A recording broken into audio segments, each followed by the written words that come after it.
তো আপোনাৰ বিৰুদ্ধে যিটো অভিযোগ আনিছে এই ক্ষেত্ৰত কি ক'ব?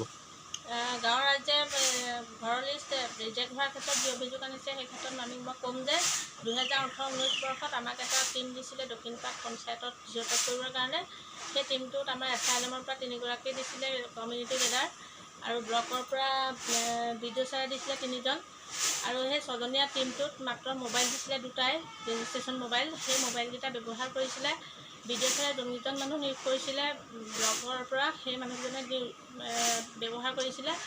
আৰু আমি গোটেই পঞ্চায়তটোত 991 ঘৰ মানুহ আমি ছাৰ্ভে কৰিলোঁ। ইয়াৰ পৰা যাওঁতে যিখিনি ছাৰ্ভে কৰিলোঁ সেইখিনি তথ্য মোৰ ওচৰত আছে। এতিয়া ইয়াৰ পৰা যাওঁতে ঠিকেই কৰিছিলে, ছাৰ্ভেটো ঠিকেই কৰিছিলে, কিন্তু এতিয়া ৰেজিষ্টাৰ এতিয়া যোনটো নেক্সট লিষ্ট আহিছে সেই লিষ্টত যি ৰিজেক্ট দেখাইছে তাৰ কাৰণে আমি কোনো জগৰীয়া নহয়, কাৰণ আমি কোনো পঞ্চায়ত প্ৰতিনিধি নহয় আৰু কোনো দলীয় কৰ্মী হৈ আমি ছাৰ্ভে কৰা নাই।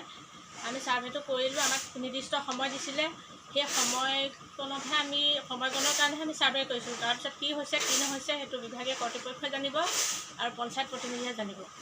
ক'বলগীয়া ইমানেই।